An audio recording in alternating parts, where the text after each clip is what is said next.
قال فأخبرني عن الساعة قال ما المسؤول عنها بأعلم من السائل قال فأخبرني عن أماراتها قال أن تلد الأمة ربتها وأن ترى الحفاة العراة العالة رعاء الشاء يتطاولون في البنيان ثم انطلق فلبثت مليا ثم قال يا عمر أتدري من السائل قلت الله ورسوله أعلم قال فإنه جبريل أتاكم يعلمكم دينكم رواه مسلم.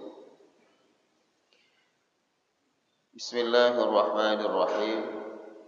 Dengan nama Allah Maha Pengasih Maha Penyayang.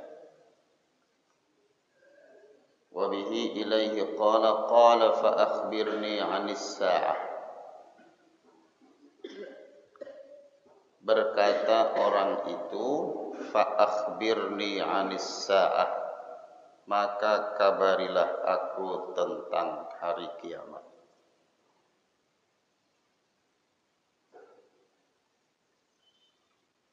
Fa akhbirni 'anis sa'ah, maka kabarilah aku tentang hari kiamat. Ay an waqti maji'iha, yakni tentang waktu kedatangannya, kapan kiamat itu datang. Fal muradu biha al-qiyamah, yang dimaksud dengan as-sa'ah adalah al-qiyamah, hari kiamat.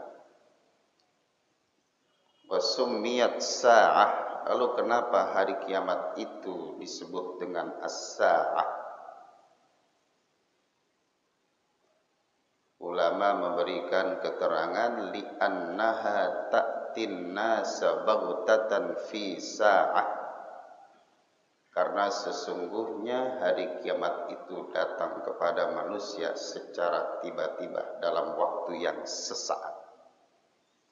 Jadi kenapa hari kiamat disebut dalam hadis ini dengan kata as-sa'ah? Jawabannya li'annaha ta'tin nasa baghtah fi sa'ah, karena sesungguhnya hari itu datang kepada manusia secara tiba-tiba fi sa'ah, dalam waktu yang sekejap. Jadi hari kiamat itu datang secara tiba-tiba dalam waktu yang sesaat, datang begitu saja secara tiba-tiba. Itu sebabnya yaumul qiyamah kadang disebut dengan as-sa'ah, sebagaimana yang tercantum dalam hadis yang kedua ini. Jadi nama-nama hari kiamat itu banyak ya. Kadang hari kiamat disebut dengan al-yaumul akhir, seperti dalam ayat 21 surah Al-Ahzab, yang bentar lagi kita akan sering dengar ayat itu dibacakan oleh para penceramah atau para ustadzah kita pada peringatan Maulid. A'udzu billahi minasyaitonir rajim. Bismillahirrahmanirrahim. Laqad kana lakum fi rasulillahi uswatun hasanatun liman kana yarjullaha wal yawmal akhir wa dzakarallaha katsira. Wal yawmal akhir disebut. As-sa'ah adalah yaumul qiyamah. Yaumul qiyamah adalah al-yaumul akhir, hari yang terakhir. Karena sesudah itu tidak ada hari. Sebab dunia dibinasakan oleh Allah Subhanahu wa taala. Hari kiamat disebut juga yaumul ba'ts, hari kebangkitan, karena pada hari itu semua manusia yang telah dimatikan oleh Allah pada tiupan sangkakala yang pertama itu dibangkitkan kembali. Setelah tiupan sangkakala yang kedua dibangkitkan dari kubur, maka hari itu disebut dengan yaumul ba'ts. Yaumul qiyamah, kiamat artinya bangun, karena pada hari itu orang-orang yang mati, semua yang mati dibangunkan kembali. Jadi banyak nama hari kiamat. Masing-masing nama menunjukkan kejadian yang ada pada hari itu.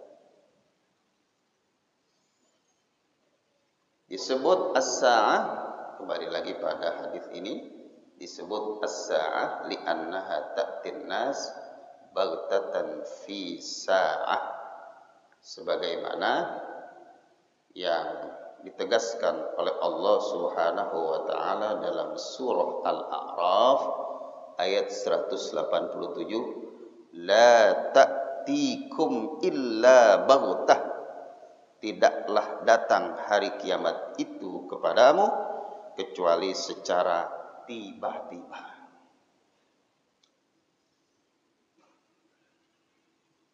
Ketika hari itu datang kepada manusia secara tiba-tiba, fayamutul khalqu kulluhum, maka mati semua makhluk, fi makanihim bisayhatin wahidah, mereka mati semuanya pada tempatnya masing-masing dengan sebab satu teriakan. Maksudnya sangkakala yang pertama ditiupkan oleh malaikat Israfil.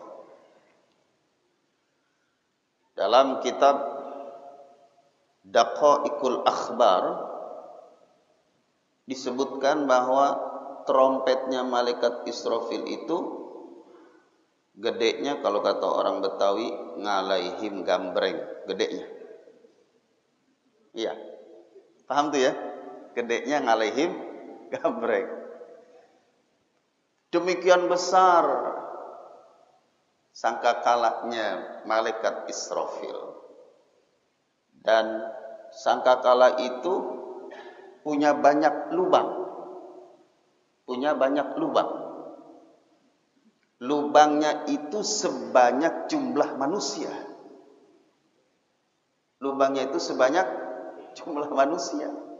Jadi kalau manusia ada 5 miliar, berarti lubangnya ada 5 miliar. Jadi sekali tiup habis semua itu orang.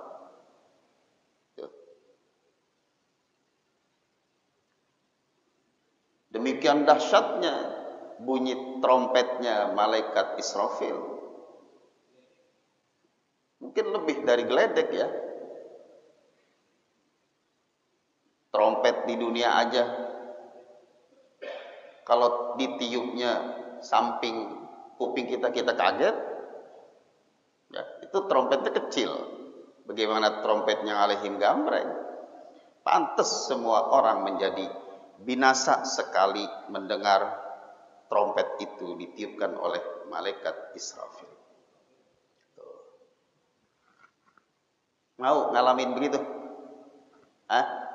Kira-kira siap nggak ngalamin yaumil kiamah yang demikian dahsyat?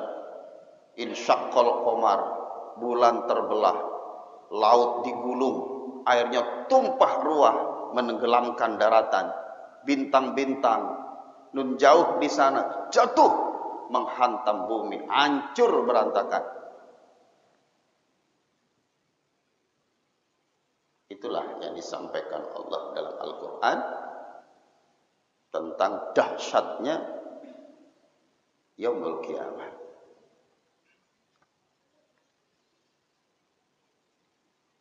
Nah, Rasulullah diminta oleh orang tersebut, fa akhbirni 'anis sa'ah. Yang dimaksud dari permintaan orang itu adalah an waqti maji'iha, tentang kapan kiamat itu terjadi, tanggal berapa, bulan apa, tahun berapa. Apa jawab baginda Rasul hadirin yang dimuliakan Allah? Qala, beliau bersabda, mal mas'ulu anha bi'a'lama minas sa'il. Tidaklah yang ditanya lebih tahu dari yang bertanya. Nabi jawabnya demikian. Mal mas'ulu anha bi'a'lama minas sa'il, yang ditanya kagak lebih tahu dari yang bertanya. Ini kalimat bukan kalimat sembarangan hadirin yang dimuliakan Allah. Kenapa Nabi enggak jawab begini aja? Qala la a'lam, saya kagak tahu. La adri, saya enggak tahu. Nabi enggak jawab dengan kalimat itu. Nabi menjawabnya dengan kalimat, dengan ungkapan mal mas'ulu anha bi'a'lama minas sa'il, yang ditanya kagak lebih tahu dari yang bertanya. Kenapa Nabi enggak jawab singkat aja? La a'lam, saya kagak tahu. La adri, saya enggak tahu. Kata ulama, jawaban Nabi dengan redaksi seperti itu, ini menunjukkan bahwa pada masa mendatang, sehebat apapun kemajuan teknologi, tetap tidak mampu menjawab pertanyaan itu.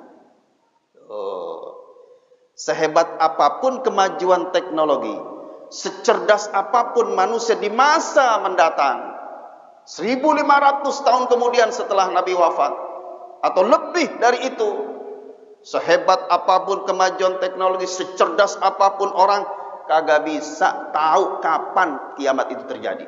Jadi menutup kesempatan itu. Kalau Nabi jawab la adri la a'lam, boleh jadi di masa berikutnya karena kemajuan teknologi bisa mengungkap kapan kiamat itu terjadi. Nah, ini luar biasanya bahasa Rasulullah Muhammad SAW. Jadi nggak mungkin sepinter apapun orang, secanggih apapun orang, sesakti apapun orang, sehebat apapun kemajuan ilmu dan teknologi, tidak bisa menjawab pertanyaan matas sa'ah, kapan kiamat itu terjadi. Maka Nabi menggunakan redaksi mal mas'ulu anha bi'a'lama minas sa'il. Pernah ada orang yang mencoba untuk masih tahu kita kiamat itu tanggal 9, bulan 9, tahun 99. Orangnya udah out, kita masih hidup, alhamdulillah, kiamat enggak terjadi, udah lewat 999. Ada lagi tanggal 12, bulan 12, tahun 2012. Udah lewat. Yang meramal udah mati duluan.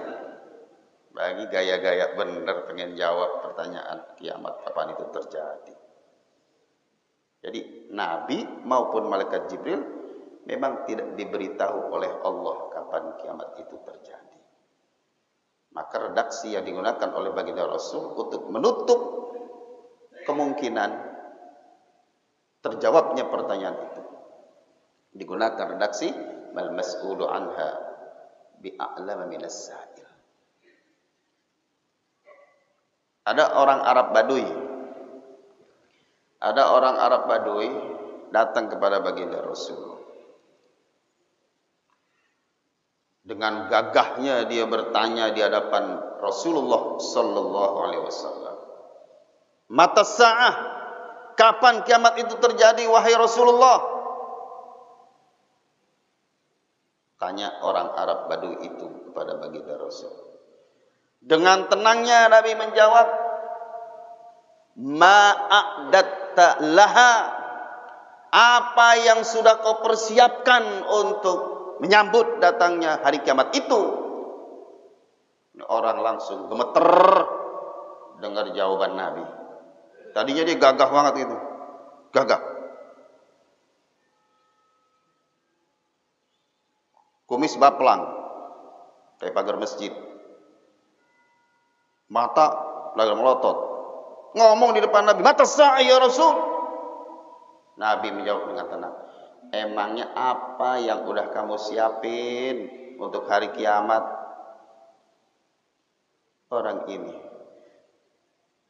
gemetar mendengar jawaban dari Nabi. Lalu dia berkata, ya Rasul, saya nggak punya persiapan apa-apa. Salat saya masih jauh dari sempurna. Puasa saya masih jauh dari sempurna.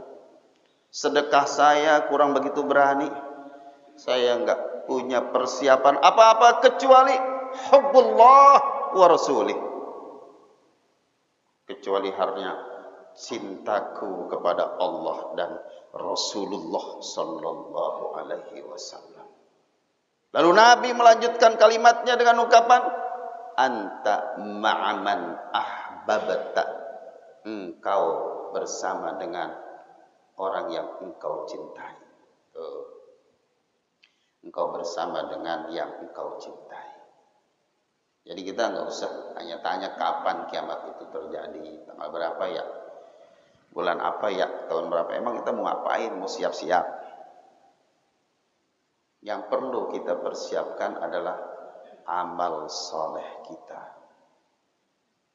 Maka dirahasiakan tanggal berapa, bulan apa, tahun berapa kiamat itu terjadi. Dirahasiakan oleh Allah Subhanahu wa taala agar kita senantiasa siap untuk menyambut kedatangan yaumul qiyamah dengan amal saleh dan kebaikan. Satu. Yang kedua, agar Allah tahu mana yang benar-benar mukmin kepada Allah Subhanahu wa taala. Yang benar-benar istiqamah menjadi orang yang beriman kepada Allah Subhanahu wa taala. Imannya bukan hari ini aja, rajin ibadahnya bukan saat ini aja, tapi seterusnya sampai akhir hayat. Jadi ketahuan mana yang mukmin sejati, mana yang mukmin abal-abal. Ketahuan dengan kiamat yang dirahasiakan itu. Sama seperti kematian. Maka kematian itu, kata Al-Imam Al-Qurtubi, al-maut huwa al-qiyamatus sughra, adalah kematian yang kecil. Karena dirahasiakan, kita jadikan siap terus, ya, senantiasa kita waspada. Jadi ibadah kita bukan hari ini doang, tapi seterusnya. Khawatir tak tiba-tiba kiamat datang, khawatir tak tiba-tiba mati datang sama kita. Maka kita istiqamah ibadah kepada Allah, istiqamah dalam berbuat kebaikan. Saya menghimbau buat diri saya khususnya dan kaum muslim pada umumnya, istiqamahlah dalam kebaikan, meskipun belum maksimal. Istiqamah dalam ibadah Bapak Ibu meskipun belum maksimal. Istiqamah dalam beramal soleh meskipun belum maksimal. Kita jaga ibadah kita sampai akhir hayat kita, insya Allah. Jadi kita ngaji bukan hari ini doang, tapi terus ada kesempatan hidup kita terus ngaji. Kita sholat 5 waktu bukan hari ini aja, tapi untuk seterusnya sampai akhir hayat kita. Sehingga ketika al-maut datang kepada kita, al-maut adalah al-qiyamatus sughra, datang kepada kita, kita siap menyambutnya dengan amal soleh dan kebaikan. Pun as-sa'atul kubra datang kepada kita, kita siap dengan amal soleh dan kebaikan. Nah kalau kiamat dikasih tahu sama kita nih, kiamat umpama kiamat seminggu lagi Pak, Bu, kiamat seminggu lagi Bu. Udah dari sekarang kita ibadah kita banyak-banyakin, ya kan? Udah pokoknya sholat rawatib, qobliyah, ba'diyah, hajar terus. Yang biasanya kagak pernah sholat duha, 12 rakaat diembat. Yang kagak bisa tahajud dilaksanakan. Yang kagak biasa baca Quran sehari semalam langsung 30 juz, mumpung masih ada kesempatan. Bisa begitu. Yang kagak pernah sedekah biar banyak. Rumah dijual, mobil dijual. Orang kiamat seminggu lagi, jadi orang ujuk-ujuk jadi orang soleh itu. Ya, tiba-tiba orang jadi benar semua itu. Sehingga tidak bisa dibedakan mana yang benar-benar istiqomah, mana yang enggak. Maka dirahasiakannya al-maut, dirahasiakannya al-qiyamatul kubra untuk menguji siapakah di antara hamba Allah yang benar-benar istiqomah dalam kebaikan. Dan orang yang istiqomah dalam kebaikan itu berhak mendapatkan keberkahan dunia, keberkahan akhirat, keselamatan dunia, keselamatan akhirat. Innal ladzina qalu rabbuna Allah thumma istaqamu tatanazzalu alaihimul malaikatu alla takhafu wa la tahzanu wa abshiru bil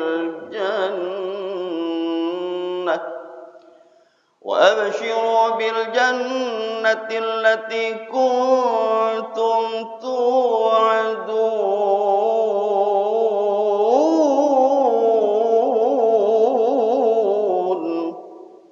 Orang yang istiqomah akan dapatkan anugerah dari Allah Subhanahu wa taala saat dia sakaratul maut. Para malaikat datang kepadanya memberikan informasi, Allah takhafu, jangan takut, wala tahzanu, jangan sedih, wa abshiru bil jannah, gembiralah dengan surga yang dijanjikan kepadamu. Maka istiqomalah, hadiri majlis ilmu, baca Quran, silaturahim, bakti sama orang tua, hormat sama ulama, sayang sama keluarga.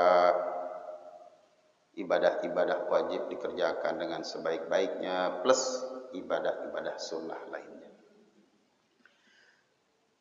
Selanjutnya hadirin yang dimuliakan Allah Subhanahu wa taala. Qala fa akhbirni an amaratiha. Berkata orang itu lagi. Orang itu berkata lagi, fa akhbirni an amaratiha. Maka kabarilah aku tentang tanda-tandanya. Karena tadi Nabi ditanya, kapan kiamat itu? Nabi menjawab, yang ditanya enggak lebih tahu dari yang bertanya. Oke lah, kalau begitu kasih tahu aku tentang tanda-tandanya.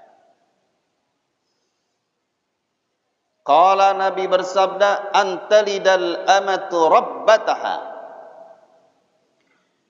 Nabi menjawab, Nabi menjelaskan tentang tanda-tanda kiamat. Antalidal amatu rabbataha. Dalam hadis ini Nabi sebutkan tanda-tanda kiamat itu antalidal amatu rabbataha, melahirkan oleh budak rabbataha, tuannya. Kata Nabi, tanda kiamat itu melahirkan oleh budak akan tuannya. Budak melahirkan majikannya. Nah, ini ditafsirkan oleh para ulama. Maksud dari ungkapan antalidal amatu rabbataha, budak melahirkan majikannya, di antara pengertiannya adalah kinayatun an kathrati uquqil auladi li abaihim wa ummahatihim. Tanda kiamat itu, kata Nabi, ketika anak yang durhaka kepada orang tuanya semakin banyak. Jadi kalau anak yang durhaka itu semakin banyak, itu tanda datangnya kiamat. Anak membunuh orang tuanya, anak membunuh bapaknya, anak membunuh ibunya. Ada nggak tuh? Pernah kejadian nggak? Sedikit atau banyak? Sedikit atau banyak? Banyak. Ya Allah. Ngeri kita. Berarti kiamat semakin dekat karena makin banyaknya anak yang durhaka kepada orang tuanya. Padahal Allah Subhanahu wa taala memerintahkan kita untuk bakti kepada kedua orang tua kita. Bahkan level bakti kita kepada kedua orang tua kita itu level kedua setelah bakti kita kepada Allah Subhanahu wa taala. Dalam surah An-Nisa Allah menyebutkan wa'budullaha wa la tusyriku bihi syai'an wa bil walidaini ihsana. Wa'budullaha, dan sembahlah Allah, wa la tusyriku bihi syai'a, jangan engkau menyekutukan Allah dengan sesuatu pun. Wa bil walidaini ihsana, dan berbuat baiklah kepada kedua orang tua.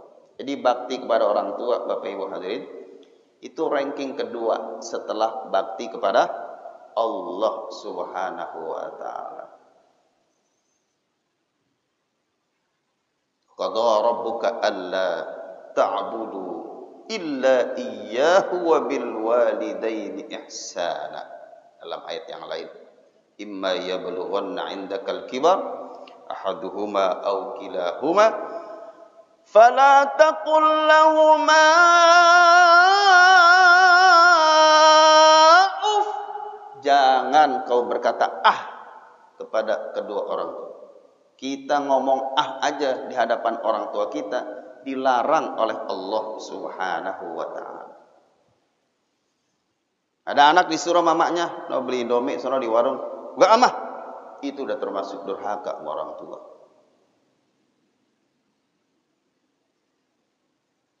Allah ajarkan kepada kita,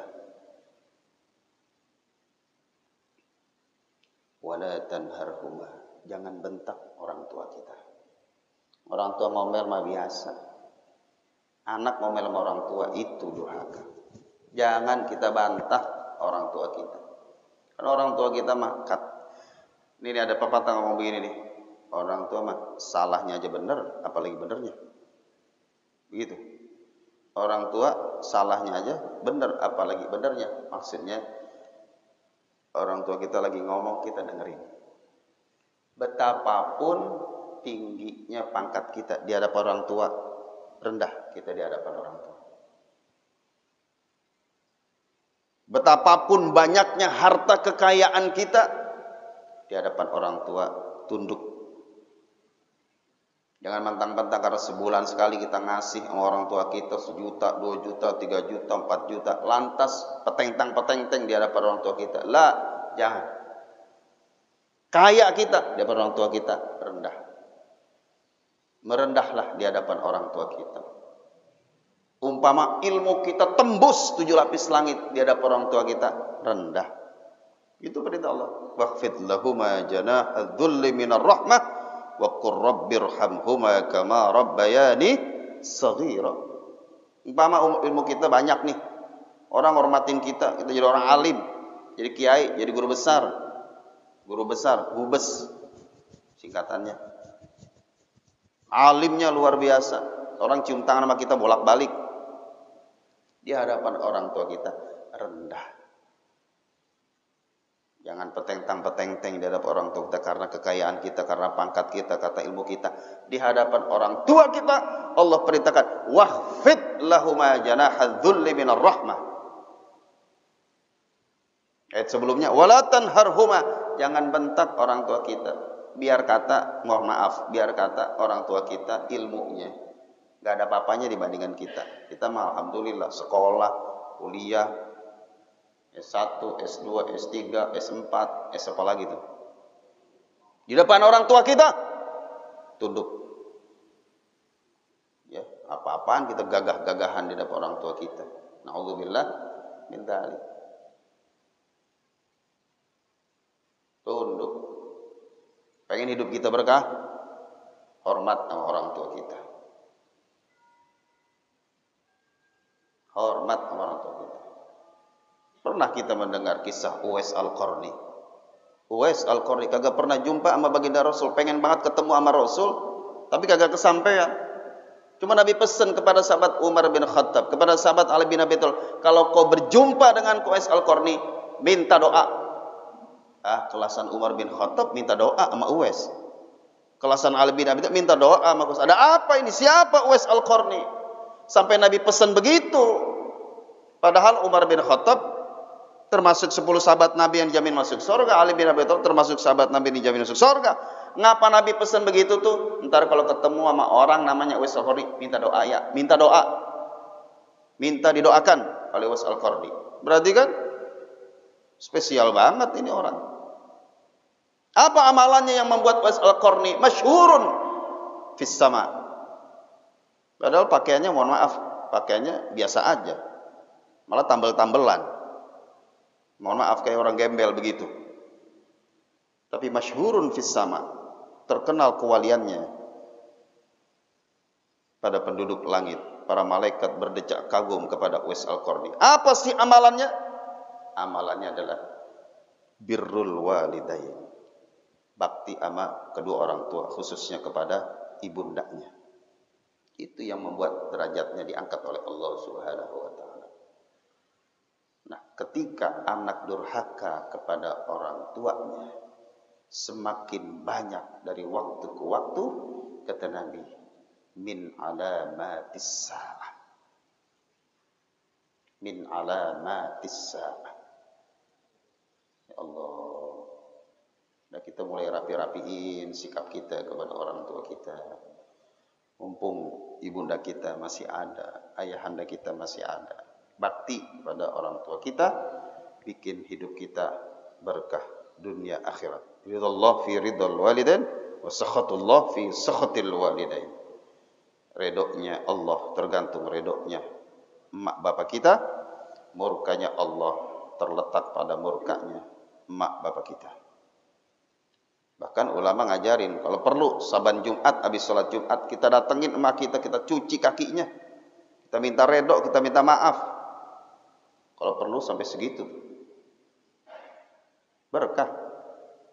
Berkah hidup kita ketika kita mendapatkan redok kedua orang tua kita karena bakti kita. Dan ngeblangsak hidup seorang anak kalau tidak berbakti kepada orang tuanya. Maka Rasulullah sebutkan itu. Ya, anak yang durhaka pada orang tuanya min alamatis sa'ah. Berarti luar biasa, kagak beresnya kalau anak durhaka sama kedua orang tua kita. Itu tafsiran yang pertama. Yang kedua, ada penjelasan bahwa maksud dari antalidal amatu rabbataha itu adalah budak-budak perempuan yang melahirkan majikan-majikannya. Jadi nanti akan banyak terjadi peperangan antara muslimin dengan kafir, antara orang-orang Islam dengan kafir. Kemudian wanita-wanita kafir banyak yang jadi tawanan perang dan status mereka sebagai budak.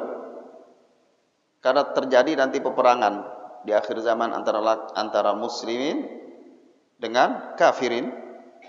Lalu banyak perempuan kafir yang menjadi tawanan perang, status mereka sebagai budak. Lalu tuannya menggauli budak itu, lahirlah anak keturunan mereka menjadi orang-orang yang merdeka. Kalau itu sudah terjadi, maka itu min alamatis sa'ah. Ada lagi tafsiran yang lain bahwa nanti akan banyak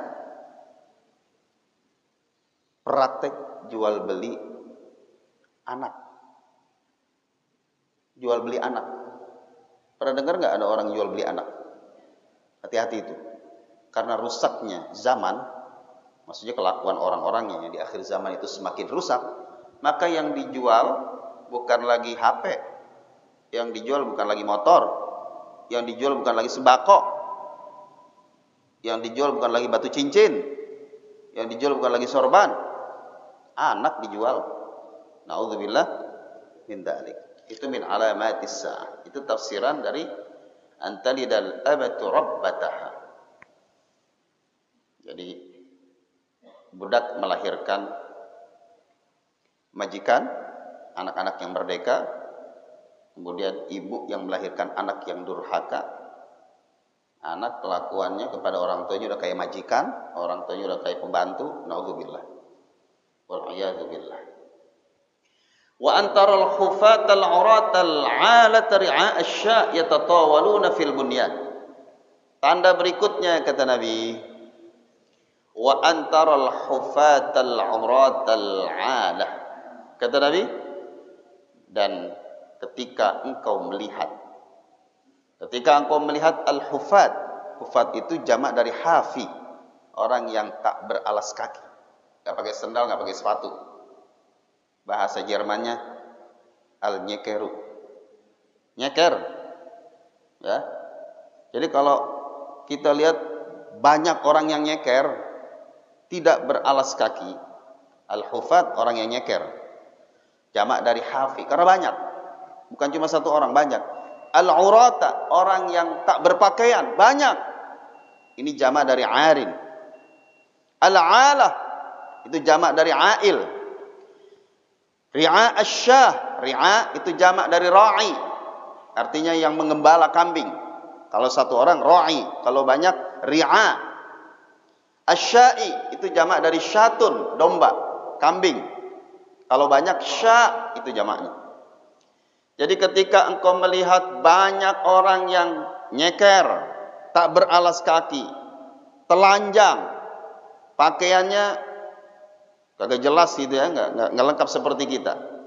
Ketika engkau melihat banyak orang yang tak beralas kaki, tak berpakaian, kondisinya miskin, saking miskinnya disebut kismin, ya asya, kerjaannya menggembala kambing, yatatawaluna, mereka berlomba-lomba ninggiin fil bunyani pada bangunannya, itu tanda kiamat. Jadi ada orang susah ekonominya, ampe nyeker, kagak baju juga kagak lengkap, miskinnya luar biasa.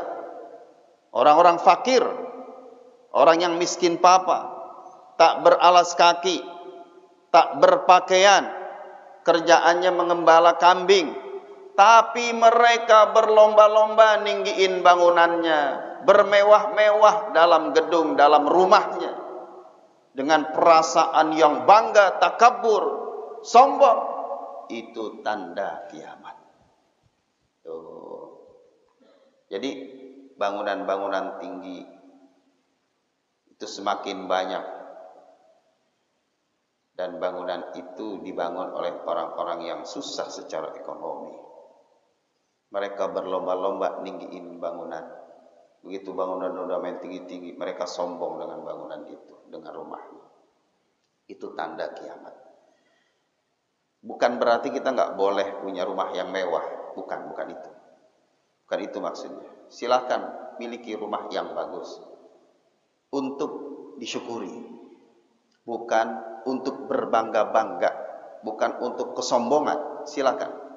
Yang Rasul maksud dalam hadis ini, ketika orang berlomba-lomba main bagus-bagusin rumah, main dingin-dingin rumah, main dingin-dingin gedung, tujuannya untuk apa? Untuk kesombongan, untuk bangga-bangga.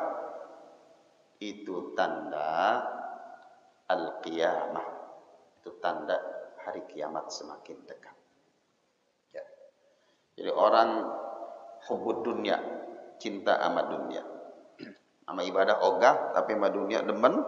Lalu mereka untuk urusan dunia dibela-belain, ya, bangunan rumahnya ditinggi-tinggi, dibikin mewah, ibadah enggak. Tujuannya dalam rangka sombong, dalam rangka bangga-bangga.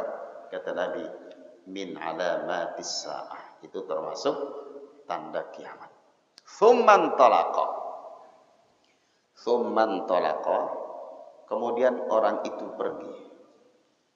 Tsumman talaqa, kemudian orang itu pergi.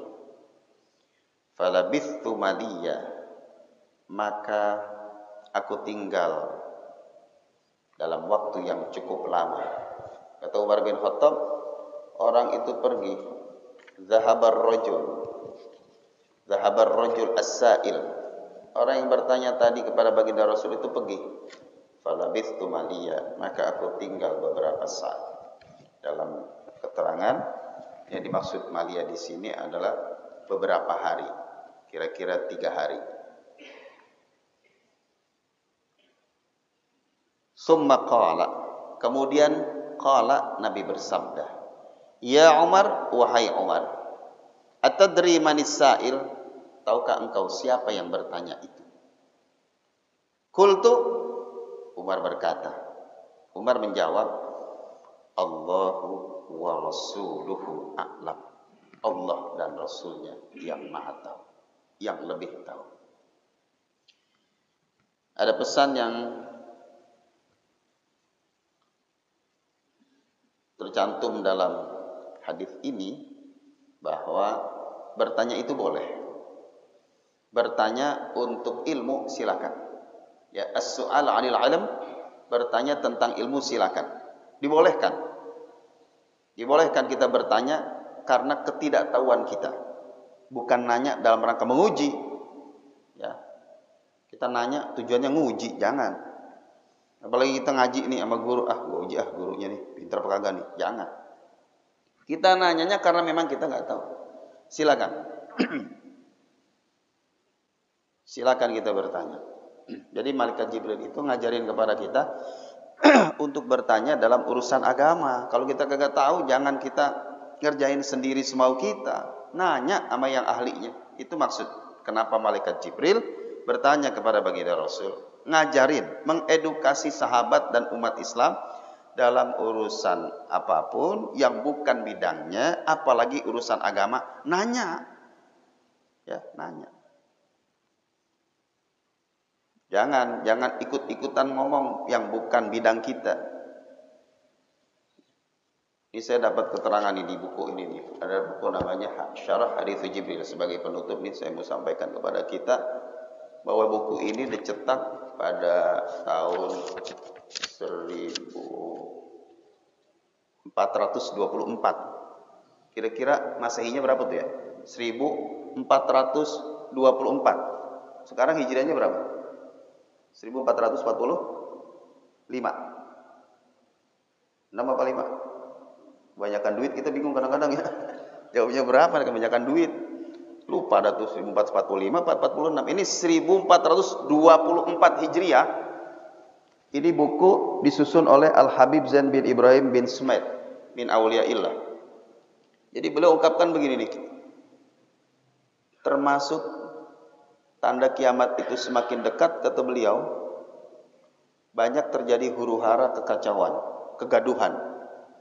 Kemudian masjid-masjid banyak yang dirobohkan. Itu Israel ya, merobohin masjid seenak perutnya aja, nggak pandang toleransi agama. Nih ada lagi nih keterangan ini. Wa tatridal itrah wa qatlahum. Ahlul bait banyak diusir. Kan rame nih, begal nasab ya. Nasab sekarang kan lagi rame nih, masih rame.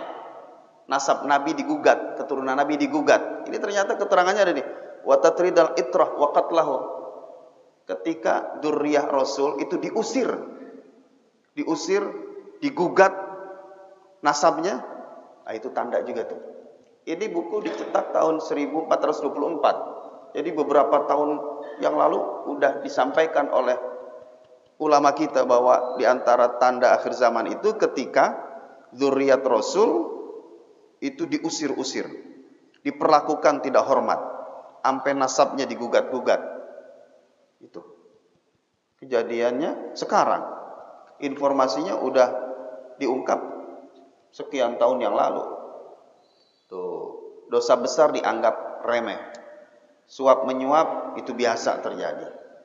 Itu tanda akhir zaman. Nah, Rasulullah bertanya kepada Umar, "Atadri manis sa'il?" Tahukah engkau siapa yang nanya tadi? Umar bin Khattab menjawab, Allahu wa Rasul a'lam. Allah dan Rasulnya yang lebih tahu. Qala, Nabi bersabda, fa innahu Jibrilu orang itu adalah malaikat Jibril. Jibril atau Jabrail itu sama ya. Di Al-Quran ada disebut Jibril, Jabrail. Atakum, datang kepada engkau. Jibril datang kepada kalian semua berwujud manusia biasa. Yu'allimukum dinakum, mengajarkan kepadamu tentang agamamu.